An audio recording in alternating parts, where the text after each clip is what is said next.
자, 첫 번째 썰 바로 가보도록 하겠습니다. 닉네임 따뜻한 감자님. 안녕하세요. 30대 남자입니다. 저는 어릴 때부터 아버지의 폭력 아래 자랐습니다. 형제는 저 포함 사형제이고 아버지는 제가 장남이란 이유로 훈육을 꽤 엄하게 하셨습니다. 심하게 맞을 때는 허리띠를 채찍 삼아서 때리기도 하셨습니다. 제가 맞는 것은 일종의 보여주기형 쇼였습니다. 아버지의 권위를 보여주기 제일 쉬운 방법은 폭력이었습니다. 제가 아버지와 사이가 틀어지기 시작한 건 제가 생각하는 진로와 아버지가 생각하는 진로가 맞지 않았을 때부터였습니다. 그 전까지는 맞지 않기 위해 그냥 숙이고 살았더라면 19살 때부터는 내 인생 내가 책임져야 한다. 맨날 맞고 살 수는 없다. 빨리 내가 하고 싶은 거 찾아서 성공하자의 마인드가 깔리게 되었습니다. 실제로 저는 음악 쪽에 재능이 있었고 독학으로 잡은 악기인 기타 하나로 한 해 동안 열린 청소년 음악가요제 대회에서 각종 대상 2번, 금상 2번, 최우수상 1번, 은상 1번, 장려상 1번으로 학교생활 기록부에 상장 수여된 기록이 남겨져 있었고 이것을 토대로 대학교에 장학생으로 들어갈 수가 있었습니다. 다만 아버지의 지원은 없어서 학자금 대출을 받아서 생활비 지원을 하여 작은 고시태를 얻고 학교 생활을 했습니다. 대학 생활을 하면서 아르바이트를 하였지만 실제로 모이는 돈이 적다 보니 올해는 못하였습니다. 그래서 생활 정선에 뛰어들게 되었던 나이가 20살 10월 정도였습니다. 대학교는 자퇴 처리를 하였습니다. 20살 이후부터 아버지의 연락을 끊고 살았습니다. 제 세상을 꾸리기 위해 열심히 다녔고 군대에 들어갔고 제대 후 다시 열심히 살려고 이곳저곳 기웃거리다가 대구에 있는 작은 장갑 공장에 취직을 하게 되었습니다. 그렇게 돈을 착실히 모아 나가던 도중 아버지 측 형제들에게서 연락이 왔습니다. 너 뭐하고 사는지 궁금해한다. 너 도대체가 연락이 왜 안 되느냐? 라는 식으로요. 저는 엮이면 분명 제 인생이 피곤해질 것 같은 느낌에 크게 대꾸도 하지 않았고 바쁘다는 이유로 명절에도 찾아가지도 않았고 그들 또한 저를 찾지 않았습니다. 어느 날 지인들과 만나서 놀던 도중 깡패도 아닌 문신 양아치교 애들이 온갖 허세를 잡으면서 경상도 말로 그럼 다이다이 함 뜰까? 하면서 제 지인들을 툭툭 치길래 몸싸움이 일어난 상황에서 말리려다가 경찰에 연행된 사건이었습니다. 몸싸움도 몸싸움이지만 당시 제가 운동에 진심이었던 때라 상대를 제압할 때 어디를 제압해야 효과적으로 제압이 되는지 알고 있었고 과감하게 행동을 하였고 당시에는 제가 영웅 같은 이미지로 환호를 받게 되었는데 현실은 경찰서에 가서 조서 쓰고 처벌을 기다리라는 말만 있더군요. 다행히 쌍방이었고 합의는 이루어졌지만 법이 웃긴 게 누가 더 많이 다쳤는가 점수를 매기면서 그 법을 적용시키더군요. 그래서 저는 폭행 중에서도 상해 쪽으로 가서 벌금형을 맞게 되었습니다. 사실 여기까지가 소론이었습니다. 본론을 말씀드리자면 이후에 통지서가 아버지 쪽으로 넘어갔나 봅니다. 아드님이 폭행으로 인해 벌금을 받았는데 이게 사회적인 시선이나 이런 거는 상관없는데 기록에는 남는다라고요. 그러더니 당시 문자로 우리 집안에서 전과자가 나오더니 너는 집안의 수치라 라는 문자를 받게 되었습니다. 20대 때 일입니다. 저는 지금 열심히 살고 있고 그때 일을 경험과 발판 삼아 다시는 그러지 않겠다. 내게도 손해가 오는 일을 굳이 상대해 가며 내 살 깎아내가면서 자위하고 싶지 않다 등 여러 생각을 하게 된 사건입니다. 30대인 지금은 착실하게 자리 잡고 중견기업에서 열심히 일하고 있습니다. 최근 3년 정도 아버지와 다시 옛 감정을 풀어내는 작업을 하고 있습니다. 당시엔 아버지가 이랬던 거 나는 이해한다. 누구 하나가 희생해야지만 나머지 형제들이 따라오는 아버지의 방식은 분명 잘못되었지만 아버지가 피하다고 생각했기 때문에 그런 거 아니겠냐고. 자신을 이해해준 아들이 고마웠는지 요새 부쩍 저랑 연락을 자주 하고 싶어하고 제게 아버지 당신이 힘들다는 이야기를 거리낌 없이 이야기하곤 합니다. 그럴 때마다 제가 도와드릴 수 있는 게 딱히 없어요. 그냥 말씀들어 드리고 고개 끄덕여주고 술 따라 드리는 것 말고는. 어제는 좀 심각한 얘기 중에 아버지가 너무나도 외롭다는 말을 하시는 겁니다. 저 말고도 자식이 3명 있는데 동생놈 하나는 외국에 가버렸고 동생 하나가 더 있는데 그놈은 아직까지 대학 물이라는 환상에 빠져 살고 있습니다. 취직 안 하느냐고 하니 형은 얼마 받냐? 이래서 연 4,400 받는다. 이러니 나는 대학까지 졸업했으니 형보다 더 받겠네? 크크 이러는 겁니다. 참고로 이놈도 지금 30대예요. 그러던 놈이 아버지를 통해서 지금 압박을 받으니 2조 2교대 4,200주는 기업에 들어갔다고 하더군요. 한 해 100명이 입사하면 83명이 퇴사한다는 기업으로 악명 높은 기업에 들어가서 아버지께 나 연봉 4천 넘게 받으니 이제 나한테 뭐라 하지 말아라. 이런 식으로 대꾸한다고 합니다. 각설하고 요즘 아버지가 형제들 때문에 힘들다는데 저 하나만큼은 잘 돼야 한다는 식으로 말씀하시더라고요. 저는 제가 잘 되고 말고가 없이 요즘 세상에는 버티는 게 최고라고 말씀드렸습니다. 그리고 아버지께는 못하는 형제들을 좀 나무랐습니다. 그러더니 아버지가 제게 그러시기를 너는 형제들을 나무랄 건덕지가 없다. 너는 과거에 했던 잘못을 형제들에게 항상 미안해해야 하지 않느냐고. 아니 그건 그거고 나는 그런 자식도 아니냐고. 아버지 술 들어가서 말씀하시는 건 알겠는데 저 조금 섭섭해질라 그래요. 라고 했습니다. 그리고는 제게 다 필요 없고 네가 잘돼서 네 형제들을 다 끊어알아야 한다. 너는 항상 봉사와 배려를 하는 마음으로 살아야 한다.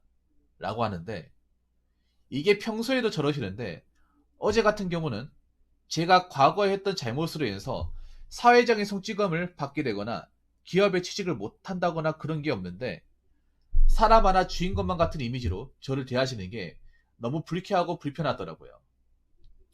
그래서 주변 지인들에게 답답해서 말을 해보니 가족이면 과거에 있던 사고를 되치워서 그걸 무기 삼아서 너를 휘두르려고 하지 않겠지. 내가 볼 때는 너가 버는 돈이 있으면 일부 형제들에게도 좀 나눠주고 형제들 힘들게 네가 챙기고 그러라는 말로 보이는데 라는 겁니다. 사실 저도 그쪽으로 확신하게 되었는데 주변 지인들은 저를 아는 사람이니 그냥 제 편의를 봐서 이야기를 한 것 같기도 하고 제3자인 얼굴 하나 모르는 부모님은 이것을 보고 어떤 해석을 해주실지 궁금하기도 합니다. 장문의 글 읽어주셔서 감사합니다. 자, 여기 제목 나와있네요. 과거의 잘못을 들춰 형제들에게 희생을 강요하는 아버지 어떡할까요? 라고. 사실 제목은 형제들에게 희생을 강요하는, 그러니까 이게 무슨 말인가 하면 형제들이 아버지한테 희생하라는 게 아니라, 자, 사연자죠. 사연 잘 들었습니다. 그런데 그 모든 걸 다 걷어내고서도 담배를 끊었다. 이것만으로도 굉장한 성과라고 말씀드리고 싶습니다. 님은 이미 님이 말한 고민의 50%를 해결했습니다. 글쎄요, 저는 50% 생각 안 합니다. 왜냐하면 담배 끊든 술을 끊든 사실 메인 골자하고는 상관없는 겁니다. 그거하고는 차원이 다른 문제예요. 감자님 그리고 정말 수고하셨습니다. 그래도 좀 많이 힘드셨겠네요. 장남으로서. 저도 같은 장남으로서 뭐 동년 사는 입장이라 볼 수 있겠네요. 물론 저는 밑에 동생이 없습니다. 없지만 참 이 대한민국 장남 문화가 참 거지 같죠. 예, 참 거지 같습니다. 뭐 특별하게 뭐 해준 것도 없는데 다 네가 다 책임져야 된다. 네가 잘 돼야 된다. 약간 이렇게 압박을 주는 거 있죠. 그런 것들이 아직까지도 남아있어요. 대한민국 문화에. 특히 감자님 30대잖아요. 30대 저 나이 때 30대 분들 다 제가 아까 말씀드린 뭐 장남이 잘 돼야 되고 장남이 제사 다 해야 되고 장남이 벌초 다 해야 되고 저도 저희 집안에서 벌초 제사 다 합니다. 누구 하나 고맙다고 얘기해준 사람이 없어요. 이거를 단 하나도 안 그러고 있어. 그렇다고 뭐 내가 뭐 도움 받았냐? 도움 받은 거 없어요. 도움 받은 것도 없는데 왜 이렇게 책임은 많은 거야? 안 그렇습니까, 감자님? 그리고 보니까 이건 아버지가 잘못했어요. 님이 잘못한 게 아니에요. 지금의 형제들이 잘못된 거는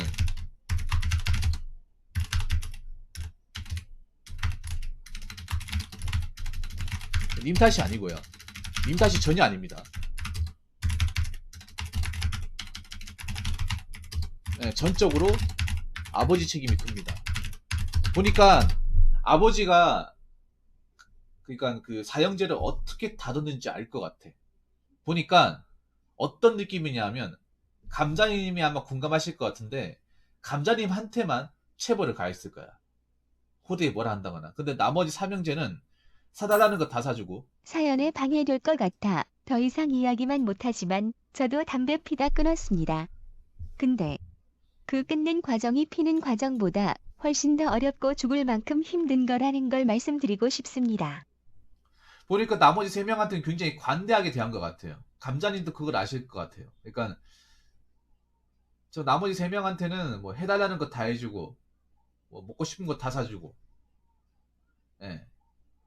평소에 뭐 손찌검이라든지 어떤 그런 체벌 같은 것도 안 하고 뭐 아예 안 했다고 보기 그렇지만 아마 감자님에 비해서는 안 했겠죠. 그래서 다 크고 나니까 어떻게 돼요? 나이 먹어서도 아까님 못하는 거야. 감자님 아까님 하지만 이거는 누구 책임일까? 감자님 책임일까요? 감자님 책임이 아니죠. 어떻게 다 크고 나서 동생까지 어떻게 다 신경 씁니까? 내 인생 살기도 바빠 죽겠는데. 그러고 보니까 죄송한 얘기인데 혹시 어머니 얘기가 없어가지고 어머니는 어떻게 하셨어요? 아버지가 저렇게 나오실 때 어머니 옆에서 뭐 하셨는지. 그러니까 이게 너무 극단적인 거죠. 그러니까 뭐 한 명한테 굉장히 책임과 의무를 굉장히 뒤집어 씌우고. 전 먼저 들어갑니다. 사연자분 그 정도쯤 되셨으면 이제 다 끝났어요. 해결하실 수 있을 거라 생각합니다. 담배를 끊으실 정도면 보통이 아니신데요, 뭘. 들어가지 마세요. 계세요. 안 들어갈 거잖아. 할 거 없잖아요. 계실 거 알고 있어. 나가면 영영 못 들어와. 아시겠죠? 매지루알님. 사연 끝까지 들어요. 갈 데 없잖아. 나 시작도 안 했어요. 예. 이건 아버지 책임이야. 님이 동생이 잘못된 것에 대해서 죄책감 가질 필요가 없어요. 자책할 필요가 없어. 이건 확실하게 말씀드릴게요. 음. 그리고 하나 더 얘기하기. 이거 좀 냉정할 수 있는데 아버지의 설교와 간섭에 너무 영향받지 마세요.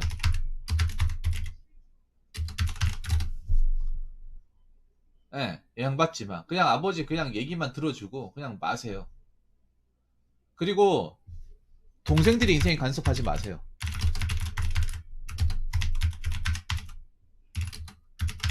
예. 어차피 동생들 다 클 대로 컸기 때문에 님이 잔소리 한다고 해서 뭐 들을 사람도 아니야. 그냥 저렇게 살게 내버려 두세요. 예. 무슨 말인지 아시겠죠? 내가 맏형이기 때문에, 첫째이기 때문에. 그런 거 신경 쓰지 말고, 어차피 동생 다 컸잖아. 성인 아닙니까? 성인이면 자기 인생에 하고 싶은 데 살 때, 거기에 따른 대가는 책임져야죠. 그리고, 감자님 같은 경우에 이미 홀로서기로 동생들하고 좀, 오랜 기간 좀 떨어져 살았잖아. 그래서, 동생들도 님을 낯설어 할 거예요. 어떤 형의 입장이라기보다는, 아, 그렇군요. 제 개인적인 생각인데 어머니가 많이 힘드셨을 거라 생각이 듭니다. 어머님께서. 이게 좀 특이한 게 뭐냐면 사형제 아닙니까? 사형제면 아버지 혼자서 그 네 명을 다 데리고 갔다는 게 사실 좀 이해가 안 되거든요. 예. 중간에 뭐 계모 같은 분하고 뭐 다시 뭐 재혼해 산다거나 아니면 뭐 그런 경우 있잖아. 근데 그거 없이 아버지 혼자서 저걸 네 명을 다 키웠다면 힘들 수도 있는데 보통은 이렇게 이혼하면 갈라지면 뭐 자식이 4명이면 2명씩 갈라가지고 같이 나간 건 아니면 어머니 쪽 붙는 경우가 많잖아요.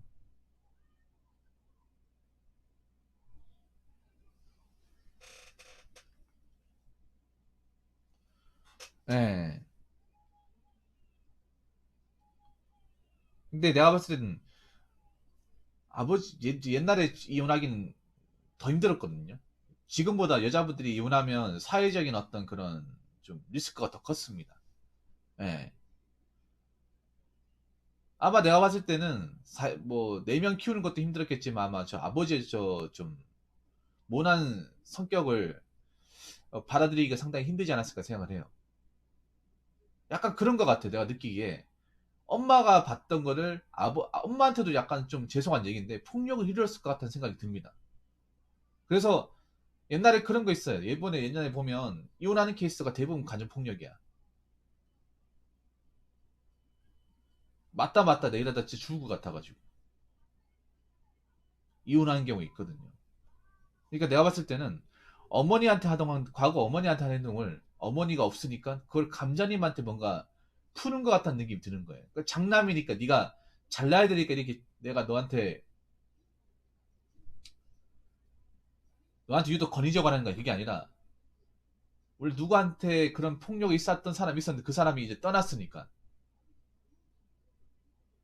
그런 부풀이할 사람이 없으니까 그게 님이 돼버린 거야. 예. 약간 그런 느낌이 들어요. 그리고 하나 더 얘기할게. 하나 더 얘기하겠습니다. 아버지 동정하지 마세요. 동정하지도 마시고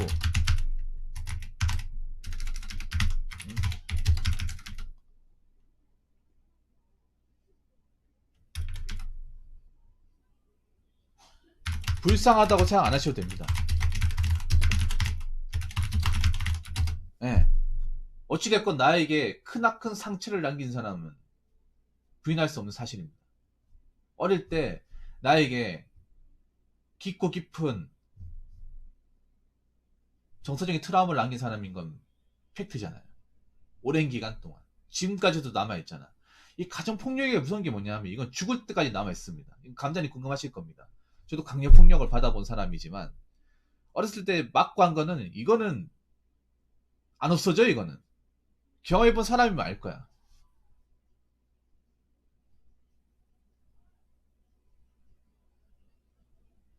이 맞은 기억은 안 없어져요. 특히 가정폭력으로 맞은 건 안 없어져요. 그래서 가정폭력이 무서운 거예요, 여러분. 선생님한테 맞은 거 맞을 수 있지. 근데 부모님한테 맞은 거는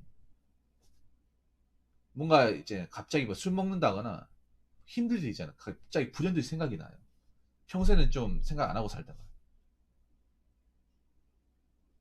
님한테 굉장히 유년기 때 그 씻을 수 없는 상처를 주신 분이에요. 그리고 하나 더 얘기하자면 님을 뭐 유년기 시절까지 돌봐준 건 맞지만 그 이후에 네 주세요 저분한테. 그 이후에 과정에 대해서 님이 다 전적으로 책임을 졌잖아요. 성인 이후의 과정은 부모님한테 손볼 일이 없잖아. 아버지한테 뭐 도와달라고 얘기한 적도 없잖아요.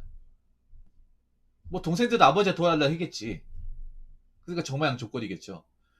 근데 감자느님은 애초에 아버지한테 뭔가 어떻게든 도움 안 받으려고 했잖아. 힘들어도. 내 혼자의 힘으로 어떻게든 살아나가려고. 예, 오늘 해줄 수 있습니다, 단장님. 오늘 해줄 수 있어요.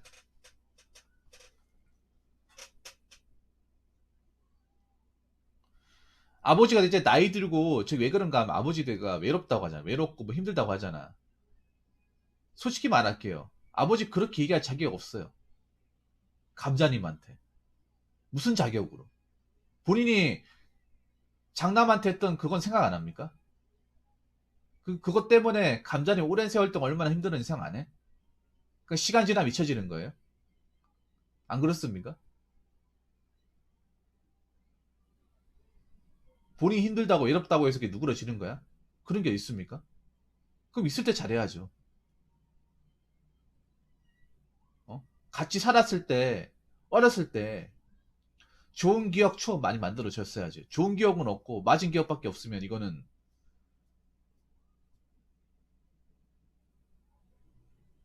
아버지를 어떻게 좋아할 수 있습니까? 나이 먹어도.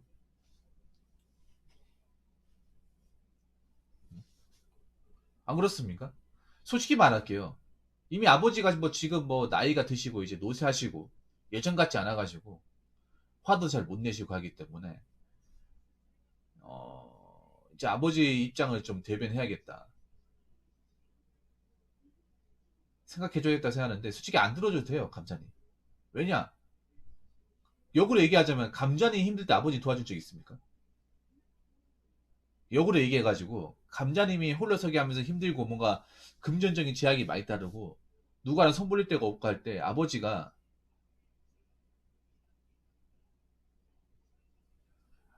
님한테 뭐 돈을 뭐 지원해 준다거나 아니면 뭐 필요할 때 뭐 차를 사준다 해준 적 있어요? 없잖아요. 무리푼 아닙니까? 그 동생들한테 다 해줬겠지.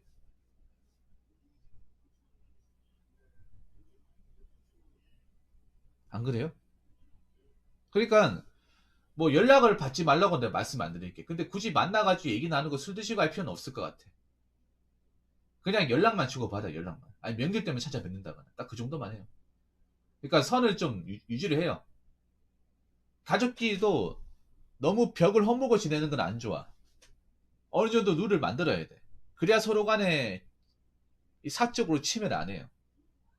특히 감자님하고 지금 아버지의 관계는 솔직히 좋을 수가 없어. 왜냐하면 술 먹다 보면 과거 얘기는 안 할 수가 없잖아. 안 그래요? 내가 안 하려고 해도 아버지 얘기할 거 아니야. 그러면 그 얘기하면 또 감자님도 울컥할 거 아닙니까? 그렇지 않나요? 그래서 자주 찾아뵙지 마세요. 찾아뵙지도 말고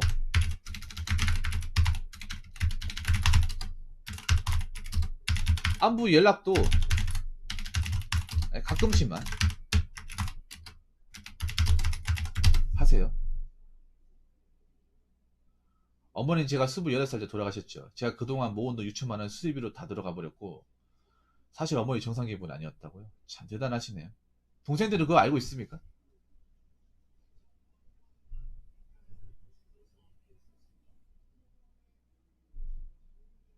동생들은 그런 거 알고 있어? 동생들은?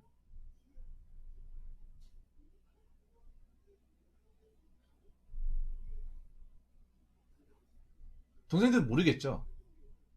어릴 적에 이혼하고 엄마 얼굴도 모르겠지. 어떤 사람인지도 모르겠죠. 감자님 알겠죠. 알려고 하지도 않겠지. 자, 그리고 하나만 더 얘기하자면 동생들 인생에 참견하지 말고요. 도와주지 마세요. 절대 도와주면 안 됩니다. 이거 꼭 얘기하고 싶어요. 자, 그냥 그 친구들 잔소리하지 마세요. 동생들이 뭐 인생 말아먹건 돈 다 쓰건 사회생활 적응 못하고 그건 자기 업보야. 자기가 알아서 책임질 거예요. 내가 아까 아버지하고 관계를 좀 거리를 덜하고 있잖아. 그 왜 그런가? 너무 가까이 있으면 분명히 감자님한테 장남 들먹거리면서 아까처럼 어? 동생이 저렇게 헤매고 있어 네가 좀 도와줘야 되는 거 아닌가 하면 자꾸 님한테 금전적으로 요구할 거란 말이에요. 아버지가 좀 돈을 벌 수 없잖아 이제. 나이가 드셨으니까. 안 그래요? 자꾸 님한테 책임을 뒤집어 씌운단 말이야. 니도 그게 싫죠? 내가 왜 그렇게까지 해야 돼? 여태까지 그만큼 했으면 됐지. 뭘 더 하라는 거야? 나 죽을 때까지 그러면 동생 3명들한테 저당 잡혀가지고 내 하고 싶은 것도 못하고 그렇게 평생 그렇게 살아야 되는 건가? 그러니까 동생들을 뭐 어떻게 사는지 궁금해하지도 마세요. 연락도 하지 마. 솔직히 말할게요. 좀 심하게 얘기할까? 경조사 말고 보지 마세요. 경조사 말고. 이렇게 얘기하면 저 싸가지 없이 보이죠? 싸가지 없어도 어쩔 수 없어. 차라리 안 보는 게 좋아요.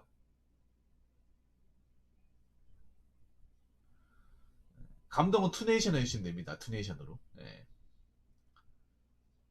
근데 싸가지 없게 해야 돼. 왜냐? 동생들이 동생 같아야 말이지. 자, 감자님 마셔야 되는 게 감자님 동생들도 우리가 알고 있는 일반적인 동생들이 아니야. 일반적인 형제 동생의 관계가 아니에요. 무슨 동생들이 형한테 엉겨 붙으려고 그래. 자기 앞가림도 안 하고. 그렇습니까? 자기 먹고 살 건 해야 될 거 아니야. 안 그래요? VIP님 어세요?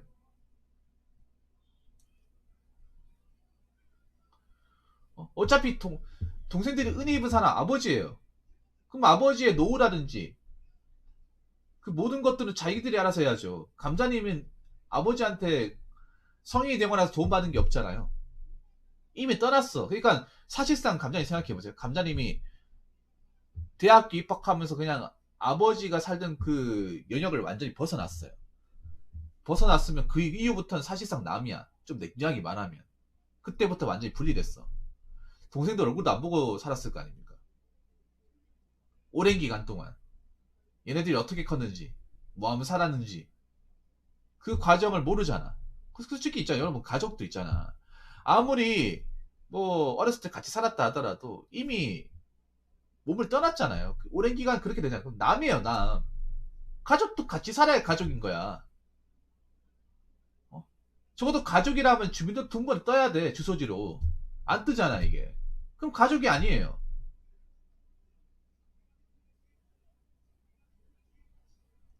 엄밀히 말하면, 감자님, 그냥 한때 가족이었던 거야. 지금은 가족이 아닌 거예요. 사실 우리가 냉정히 말해서, 어릴 때 뭐, 형제지간 있다 하더라도, 다 커서 이제 각자 따로 살게 되면, 왜 사는지 몰라. 왜 모르고 사는 거야, 그냥. 다들 그렇게 살잖아, 여러분. 그리고 너무 간섭하는 것도 보기 안 좋아요. 각자 인생이 있는 건데. 각자 세상활이 있잖아. 형제라는 이유만으로. 형, 누나라는 이유만으로 자꾸 간섭하면 좋아하겠습니까? 좋아할 사람 없어. 그리고 어릴 때야 뭐 같이 얼굴 보고 사는 게 좋다고 하더라도 나중에 나이가 먹으면 불편해. 자주 보고 가는 게. 할 말도 없고 불편합니다. 특히 감자님 같은 경우에는 감자님이 성인 되고 나서 동생들 얼굴 안 보고 동생들이 어떻게 사는지에 대해서 얘기를 나눈 적도 없잖아요. 만난 적도 없고. 그러니까 더 남 같은 거예요. 일반적인 형제 관계보다.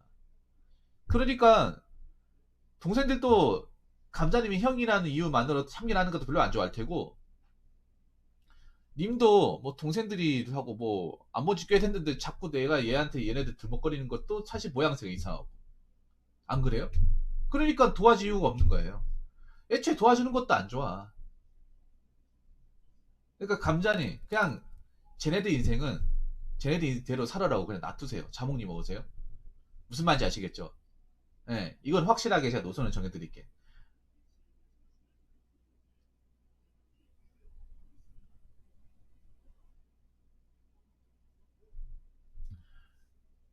그러니까 아버지는 맞지만 나를 이제 어린 시절부터 성인이 될 때까지 보듬어주는 아버지는 맞지만 지금은 근데 그 아버지가 나에게 가장 큰 상처를 주고 나한테 가장 인생에서 힘든 굴레를 만들어준 사람인 건 아까도 얘기했지만 사실입니다. 그렇기 때문에 그리고 오랜 기간 동안 아버지뿐만 아니라 형제들하고 이제 등을 돌렸어요. 어떻게 사는지 모르고 오랜 기간 동안 서로 안 보고 살았어요. 그럼 이제 와서 다시 봐야 되냐? 이제 와서 또 봐야 되냐? 아닌 거예요. 이제 와서 보는 것 자체가 웃겨요. 그냥 각자 너희들 아버지하고 너희 남은 형제들은 니들대로 살아. 난 내대로 살게. 깔끔하죠. 이게 낫습니다. 그 그러니까 좀 냉정히 말하면 경조사 말고는 볼 이유가 없어요. 솔직히 명절 때도 안 찾아가도 돼. 그게 본인들한테 더 편할 거예요. 서로한테 더 편할 거예요. 아니 이제 와서 뭐 본다고 해서 달라진 게 뭐가 있어요? 이제 와가지고 어, 이미 세월이 많이 지났는데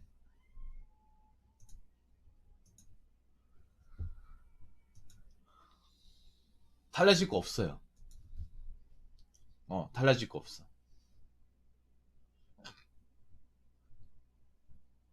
감장님 또 이제 본인 인생 살아요. 자꾸 가족들한테 엮이지 마시고요. 얽매이지 마시고. 가족도 각자 이제 서로 간의 인생을 침해하지 않으면서 피해를 주지 않으면서 각자 자기 역할을 해야 가족인 거지. 자꾸 돈 달라고 자꾸 짐처럼 달라붙고 책임을 안 지고 일만 키우고 부담만 떠안아주고 그게 어떻게 가족이야? 짐이죠. 아무튼 감자님 뭐 과거는 과거입니다. 언제까지 과거에 얽매여 살 수 없잖아요. 아버지하고 형제도 같이 있는 거는 사실 그 과거에 얽매여 사는 건 똑같은 거예요. 어떻게 보면. 그렇기 때문에 더 이상 아픈 과거를 되치려고 하지도 마시고 생각하려고 하지 마세요. 그러려면 아버지하고 나머지 형제들과의 관계를 좀 멀리하는 게 좋습니다. 네, 멀리하는 게. 그래서 앞으로 뭐 그 친구들이 어떻게 살든 말든 본인이 신경 쓰지 마시고요. 네. 웬만하면 찾아뵙지도 마세요. 그리고 하나 더 얘기할게요. 님이 어디 사는지 얘기하지 마세요. 절대로. 그러니까 님의 개인 정보도 얘기하지 마. 내가 어디 다닌다. 어디 다니고 얼마 번다. 그리고 내가 어디 산다고 얘기하지도 마. 구체적으로 얘기하지 마세요. 무슨 말인지 아시겠죠? 혹시나 물어보면 야 네가 알아서 뭐 하려고? 잘못하는 거 없어. 잘못한 거 없어요. 자 감자님한테 다시 한번 얘기하자면 이렇게 산다고 잘못한 거 하나도 없어. 죄책감 느낄 필요도 없어요. 이렇게 안 사면 본인이 힘들어요. 잘 들어요. 감자님 제가 왜 이렇게까지 좀 극약 처방을 하냐 하면 이렇게 안 사면 감자님 나중에 힘들어서 못 살아.